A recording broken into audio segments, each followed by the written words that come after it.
go through a centering hole in the block to keep them centered. Oh, Because they ride in that cam follower, and then the top of the socket rides in the ball and the rock arm, so it's generally under pressure. I don't need to have a guide for the rock, push rod too. you mean straight up and down too. Yeah.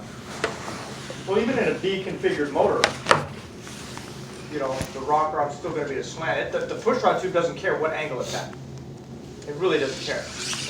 Because there's going to be tension on the tube most of the time. Okay, so it's not going to like just fall out. Yeah. Okay, there's no room for it. Okay, so speaking of push rod tubes and rocker arms, what is one of the more important measurements I have to consider when I'm talking about rocker arms and valves? Lash. Explain lash for me real quick. You want to get the push rod, The lifter? push rod and follower. Where would I measure that?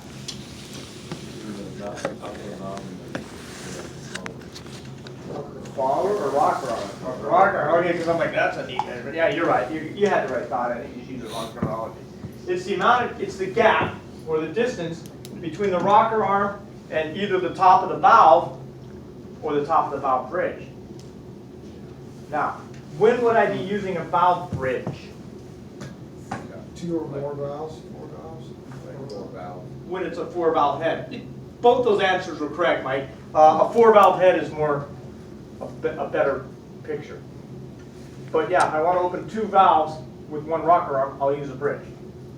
And the lash would be set between the rocker arm and the bridge on a 4-valve head. We good with that? Now, why do I need to have a lash to begin with? Explain that. Expand. So when it gets hot, ideally I want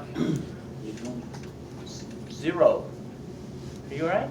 I just have allergies. Allergies? Like I know I'm hard to look at sometimes in the morning, but man, I brought you to tears. Sweet, that's one for me. That's what you could tell me. I saw Mike, his hair wasn't combed, it was horrible. Now, is excessive valve lash going to affect the running of the engine? Yes. Why? The opening and closing of the valve will be affected, the distance it opens. And it could wear, you could have on the rock arm wear on the top of the valve. Now, you bring up 2 interesting points. So, the opening and closing of the valves would be affected. Okay, more so the opening. And it has to, the rock arm has to be centered on the top of the valve. So if it's off, you're going to get uneven wear, and then that could affect the valve guides if it's not fully tensioned to the. Well, that's not related to the question I asked, though. Oh, sorry. No, that's okay. That's okay. I appreciate it, because we're going to talk about that here in a minute.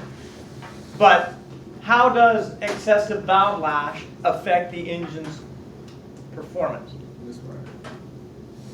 That would be a symptom that could cause a misfire, which obviously would affect the performance and the emissions. Okay? But how is it? What happens when I have excessive lash that affects the engine's performance?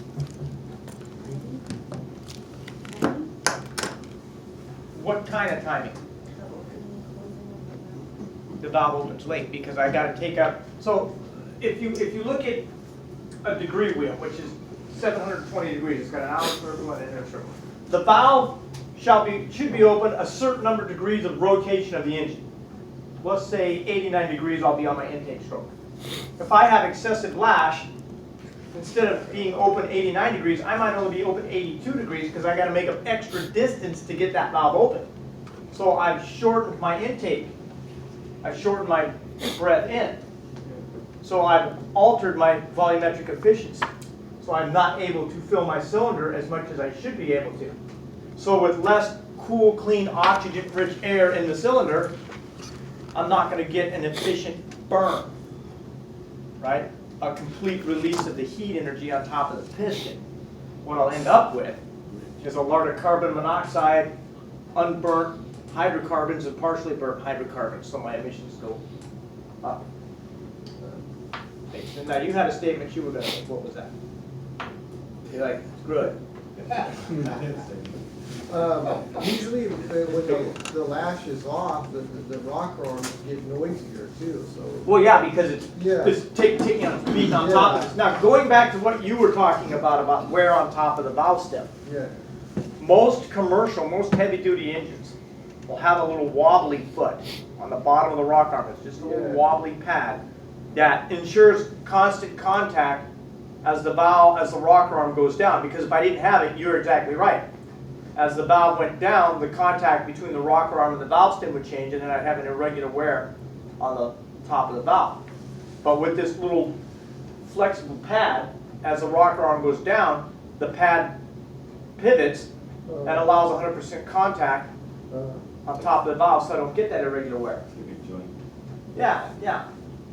It's kind of like a hind joint, sort of, or a universal joint, like it's you like see. a sleeve going over the top. No, it doesn't go over the top. It just rides on the top. Oh, It's just a little. It's a little wobbly foot. That's actually what Detroit called it, a wobbly foot. really? Yeah. Genius.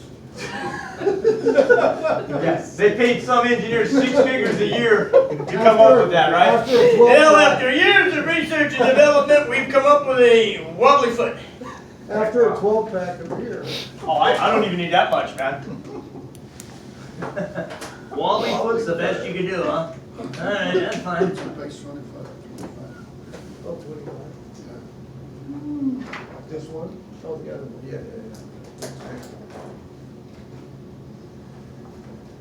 Okay, now on here, it's going to be a little.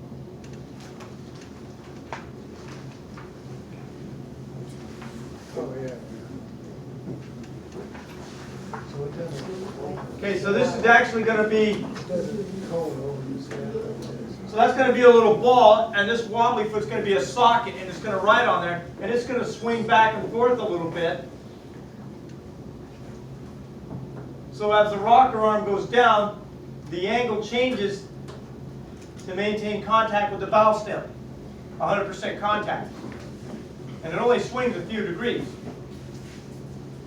Is it just sits there, or is it really attached? It's attached to the rocker arm. Yeah. It's like a little ball joint, so this would like snap into that. So it's not just. It's not just sitting there. It's not gonna like fall off and drop down into the motor. No, it's physically attached to the rocker arm. Okay. And it just wobbles. And as the rocker arm goes down, the angle changes to keep contact on top of the valve stem, so we don't have an irregular wear on the valve stem. Okay? What's that? Like a hip. It's like a shoulder joint or a hip There, joint. yeah. Yeah, it's a ball socket setup. Right? Yeah, hip joint. Sure, that works. That works for me. All right. What two tools do I use to check for flatness on the bottom of the head? Straight edge. And feeder gauge. Straight edge and a feeder gauge. And I do it in several locations. Longitudinally, diagonally, and in between the combustion chambers. And at any point during my check, the feeder gauge goes under the straight edge. Game over. Got to go to the machine shop. Or in our case, we just swap it out. Got it head in stock instead. Reman. Just put this one out, bring the new one out. Back in the day, depending on what you had in your shop, you do it yourself. What closes my valves? Spring. Spring. Can a weak valve spring affect the performance of the engine? Absolutely. How? Higher RPM, it would stay open longer than it's supposed to. It's not closing it. That's not the concern with a weak valve spring and high RPM. But it won't close yet. It won't close and seat completely. Well, now that's a better statement. It may not develop enough tension to get that wedging effect, Yeah. and it may allow gases to seep past the valve seat and the valve face, which eventually will burn the valve. Okay? But what is my other concern with a weak valve spring? What else can happen? piston hitting the valve? That would be the side effect. How would that happen? There's a term for it. Float. Flow, yeah. When the RPM of the camshaft is at such a rate that the valve spring can't keep the cam follower in contact with the camshaft all the time, and so the camshaft turns as the follower has left the surface of the cam and then recontacts the camshaft. Now that valve, that one valve, is out of time, and then it hits the piston. Okay, so valve float. It's fun to hear. I've heard it. It's really kind of fun to listen to. Only because my wall was safe and it wasn't my engine. I was a observer. Guy was in the parking lot with his car. Like, and you hear that. I said, oh, this is not going to go well. He keeps jumping on that throttle. Ring, ring. That was it. I was like, yeah, he's done. You know, I was trying to run. I said, no, this is gonna. He just bought himself a new motor. Okay, so valve float is what happens when the follower leaves the camshaft. Okay, then the one valve is just out of time. Now, how do I set the initial timing of when the valve's open in relationship to the piston position? TDC. And the gear train? In the gear train, Timing correct. Timing marks, that's what I was looking for. But Now, piston has to be topped, it Yes. says both valves closed. Yep, and I know this because I'll have the timing marks on my crank gear and my cam gear. Yeah. When they meet up, the piston will be at top dead center of which stroke? Or, Yeah, power Compression? combustion, beginning of power, sure, yeah, I had to think about that for a minute, it's a Wednesday, yeah, one of those things. So you can see the valve, the springs, too, you know, you can tell when you're rotating. both. Yeah, but that's not a good indication I know. of TDC and stroke, so you gotta use the alignment marks on the cam and crank gear. Because the engines these days, like if you go back in time, they had a little pointer on the harmonic balancer and a little degree strip on the rocker timing gear cover. So the pointer would, the mark on the harmonic balancer would line up with the scale on the timing gear cover, and you could bring it up to 0 and you'd be at top dead center. They don't do that anymore. Do they, it has a distributor? Nope. No? Oh. These engines don't have distributors. No distributor. No. So there's nothing that points to the cylinder or anything? Nope. Oh, okay. No. Now this is why I have to use, now how could I ensure, like if I wanted to put cylinder number 1 at top dead center because I want to start adjusting my valve line, how would I do that? I don't have a mark anymore.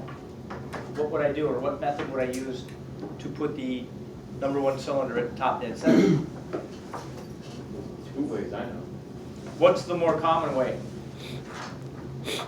Checking the valve train, That's a vague statement. What's that mean? pull the valve cover off and then feel the rocker arms. And then 2, let's say cylinder 6, those 2 are kind of tight, that'll be overlapped. And then cylinder 1, those 2 will be loose. Should be Well, loose. The yeah. That's the other way, but I'm thinking I don't want to pull a spark plug because the boots get tore up and you gotta, you know. What you use the overlap method, right? Companion cylinder overlap method, what's that mean? 1 and 6. As soon as they start opening, They being, so that you can stop. okay. How would I put it in overlap? What would I look for while I'm barring the enjomer to make sure that number 6 is in overlap?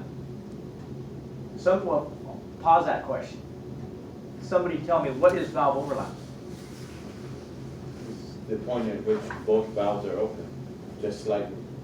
And what point in the engines, what cycle, what strokes are we talking about here where it's going to be in the overlap?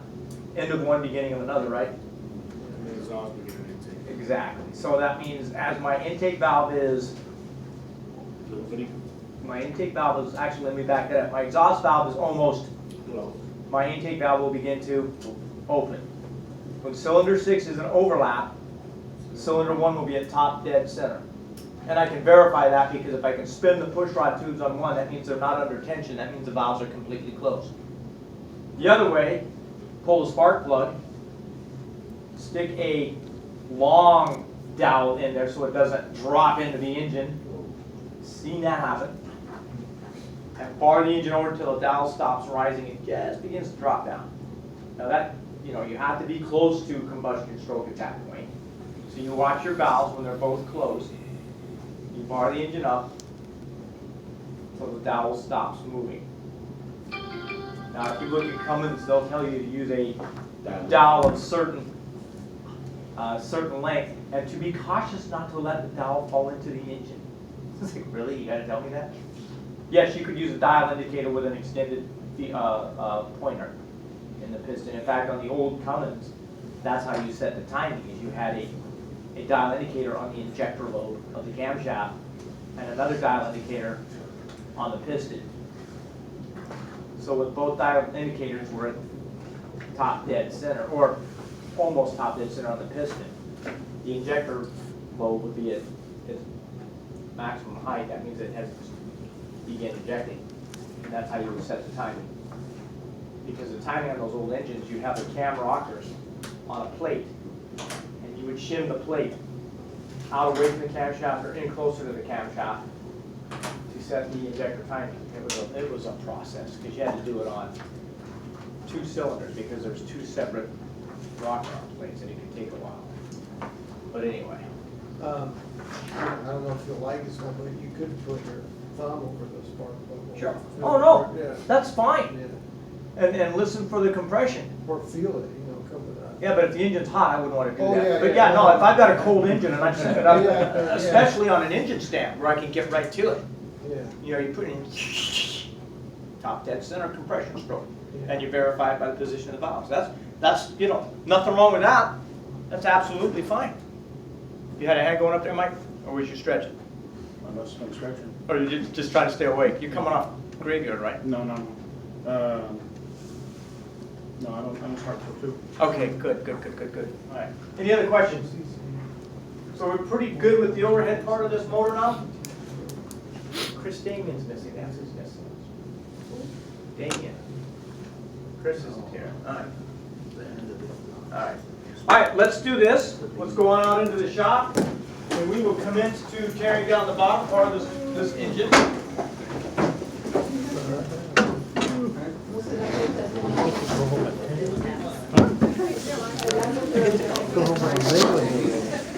Do we get to go home at 10?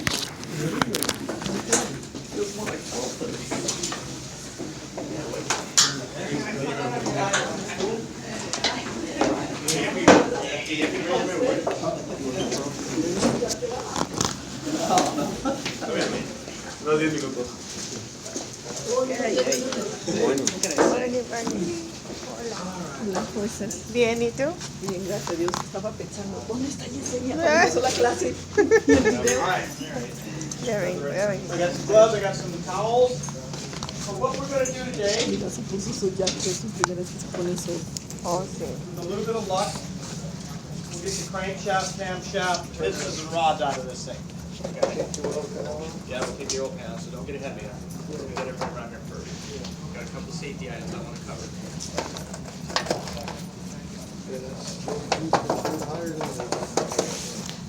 Yep, they stick up a wee bit. Yeah. Give you an I'm idea. used to seeing that.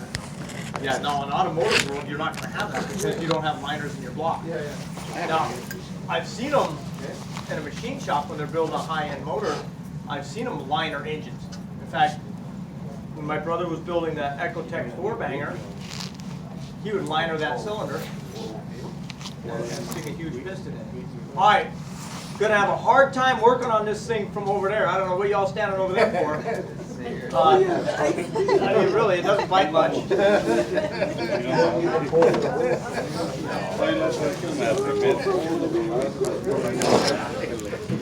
Y'all standing over there like, wow, how's this? You gonna sit there and watch me work? That ain't happening. That is not happening. But you're ready to go. No, this is just so I just fit the part, man. If you ever had an auto shop teacher, an old auto shop teacher had his lab coat. Yeah, but his had taco surf up here and his taco Tuesday. Yeah, my auto shop teacher was cool. Guy B. Ryder was his name. White-haired gentleman, Bermuda shorts, tropical shirt, flip-flops, and he drove a '64 Nova station wagon with his surfboards on it. And he went surfing before class. I mean, this guy was the bomb. If he could have walked in with a joint, I'm sure he would have. Explains why he's always happy, right?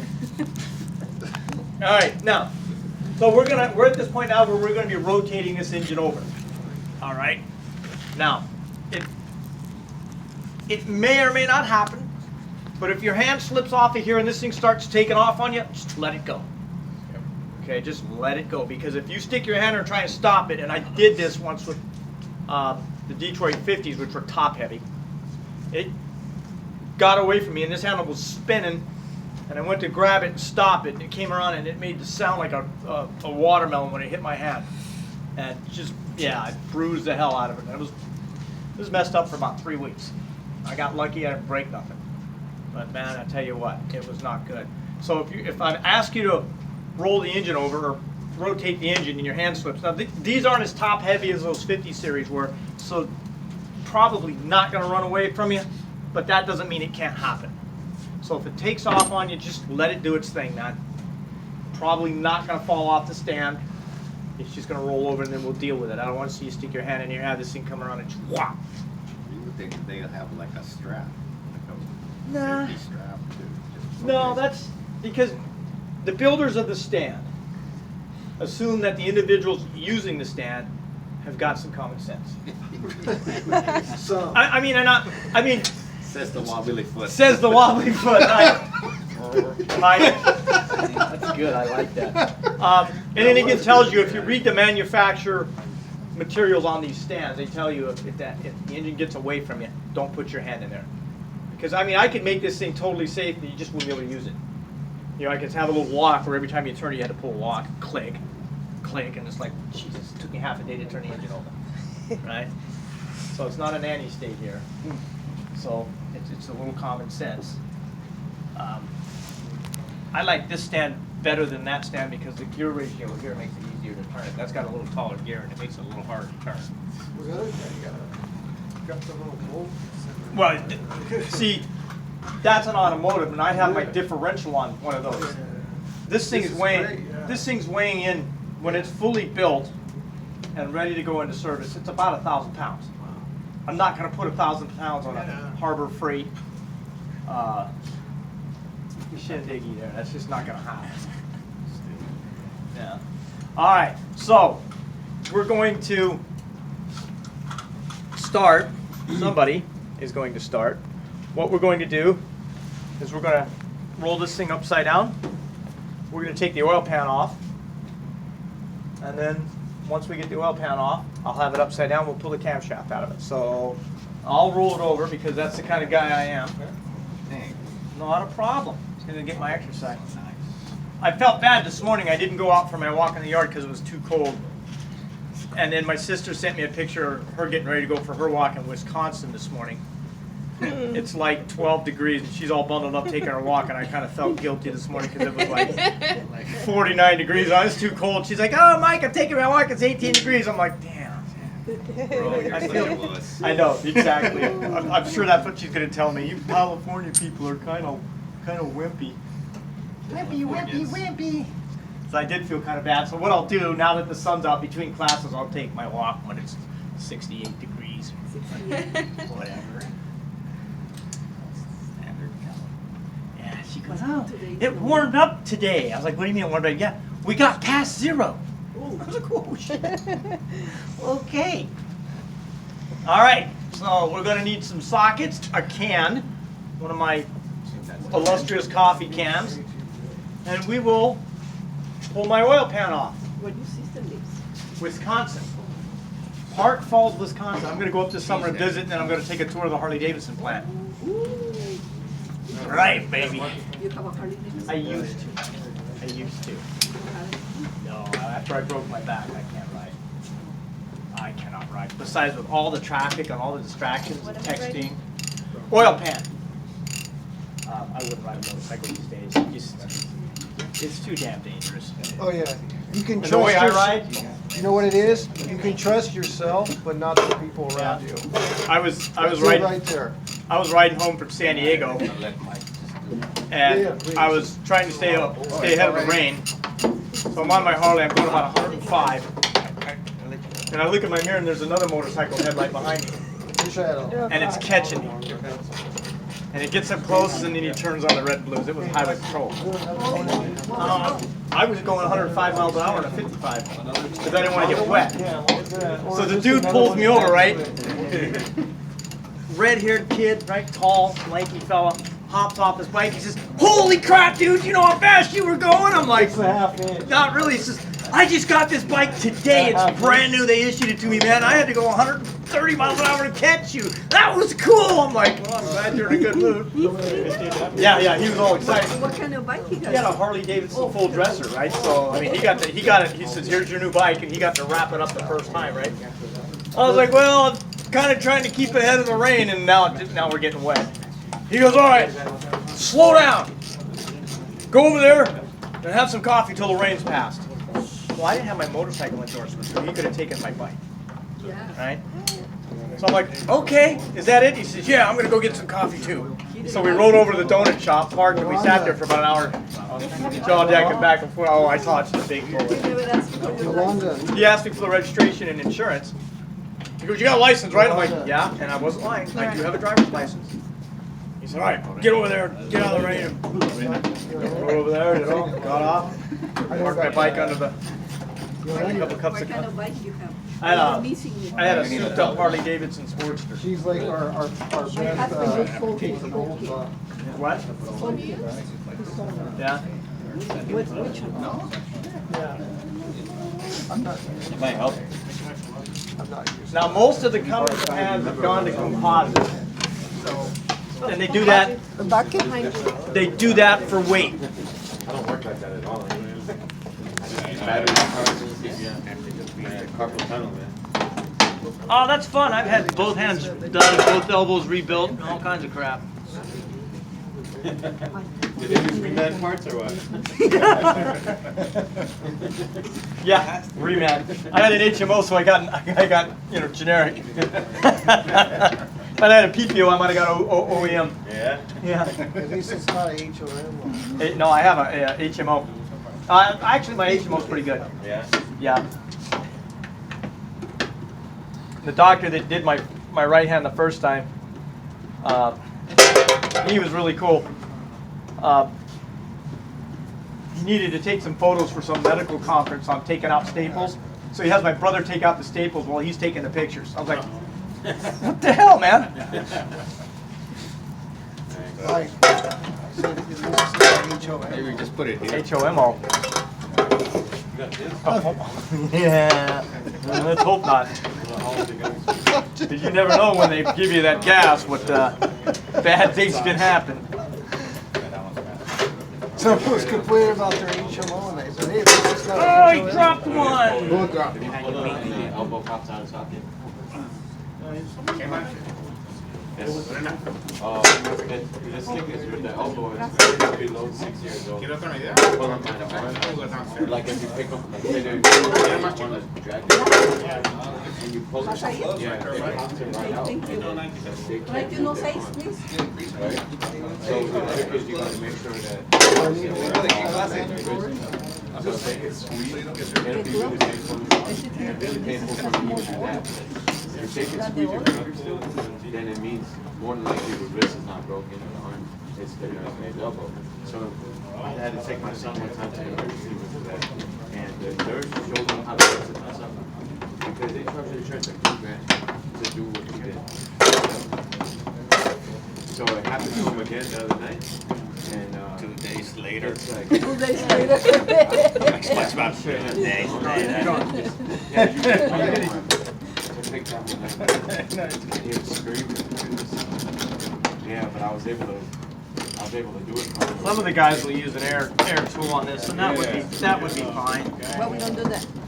Because if some inexperienced students use an air tool, they tend to screw up my threads. And since this engine is going to be torn apart and put together another 18 times, I don't want my threads. Oh, that's the reason. Yeah, because this poor thing's going to get rebuilt, put back, and rebuilt, and put back, and rebuilt, and put back. So as long as I don't monkey up the threads, we'll be in good shape. That might do it.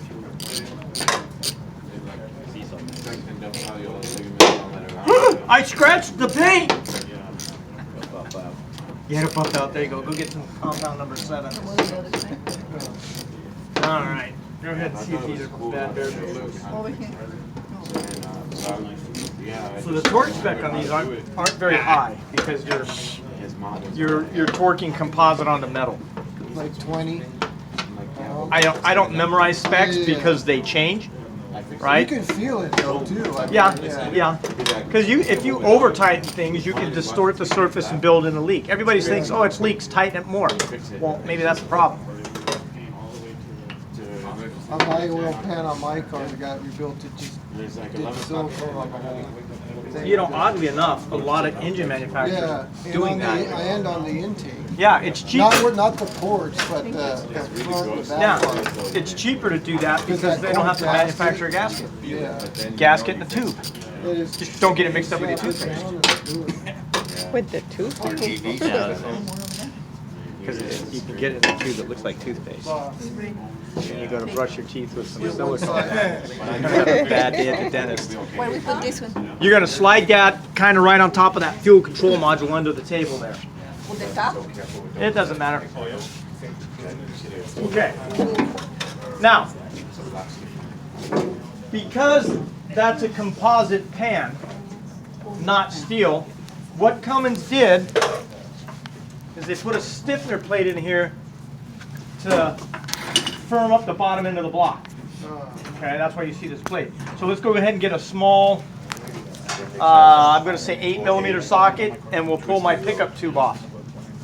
Now, one of the more important gaskets on this whole engine is the gasket for the oil pickup tube. Because if that gasket leaks, how many of you guys tried to drink a Coke through a straw with a hole in it? Okay, if that gasket isn't there, it leaks. That's exactly what's going to happen. You're going to start drawing air and not oil, and if you're not, you'll lose the motor. Okay? So you want to make sure you get that gasket. If you buy one new gasket, that would be the one to buy. Okay? There you go. Just put that in the can with the oil pan bolts. I've seen guys leave towels around that pickup tube and almost lose motors on startup. They're like, hey, there's no leak in oil pressure. They'd shut it off, pull the pan out, there's a shock towel wrapped around it. You're like, oh, dude. No, you're going to put those in with the oil pan. Yeah. Yeah. Yeah. No, not, yeah, they can. There you go. Yep, that'll work just fine. Yep, that'll work just fine. Oil pump, I think. Oil pump, right? That's the oil, what's that? Oil pump pickup. Yeah, it has that so you can't get heavy particles in there. It's like if that leaks, try to drink a cocaine solid. That leaks, that's exactly what's going to happen. You'll start drawing in air and not oil. Look at the And dipstick there. once the engine gets on See the the road, dipstick? like trying to go up a hill or something. Yeah, it's a dipstick. And when I say lose, I mean the whole thing. Now we take off the plate. Take your plate off. So when you check your oil now, it's Actually, kinda that's the understand FM antenna. That's all my buddy, we're working on a bus. Okay. So, It's because it's a before the plate. There's another gasket to go? yeah, they may have another gasket, the plate, another gasket, and then the pan. And a lot of times, the guys will forget to put this gasket on between the plate, and it leaks like you wouldn't believe.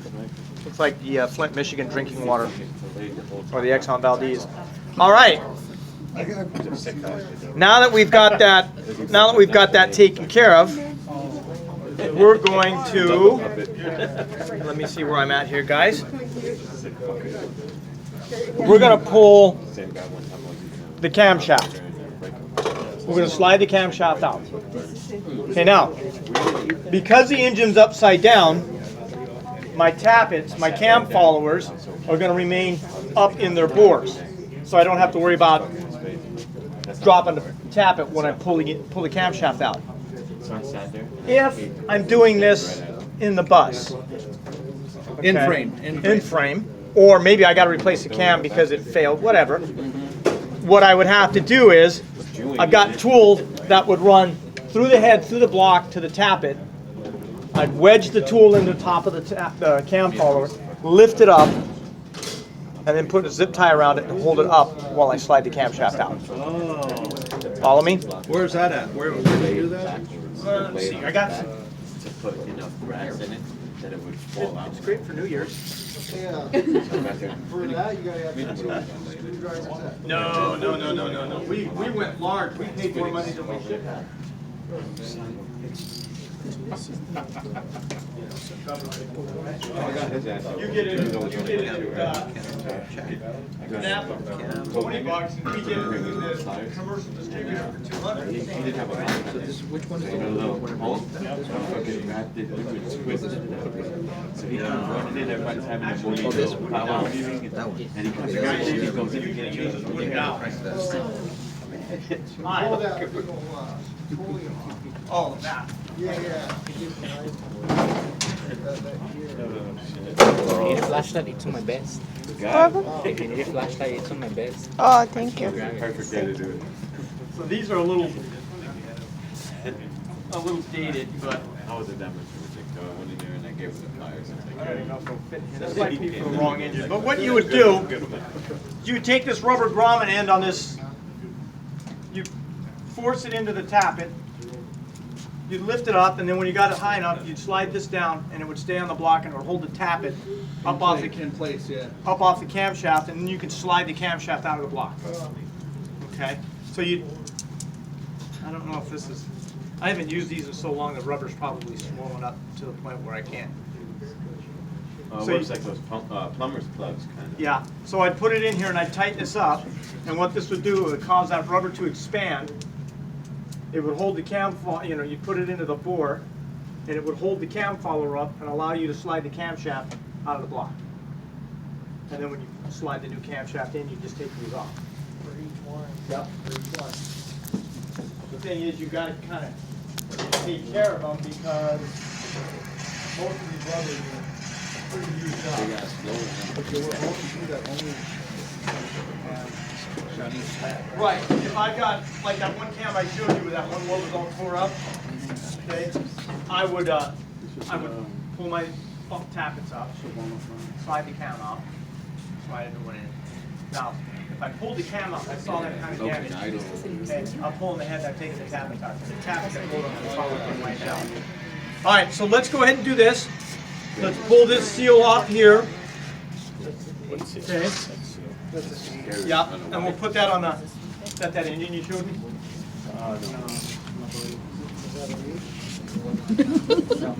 He's ready. That?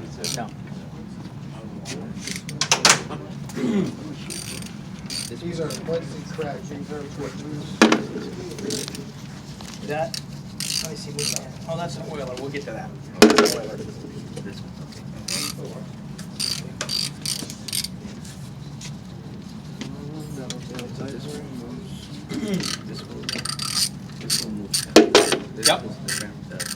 Yep, this is the crankshaft. As the piston moves down, it's going to push this connecting rod down, it's going to cause the crank to turn, and the crank is going to turn my camshaft.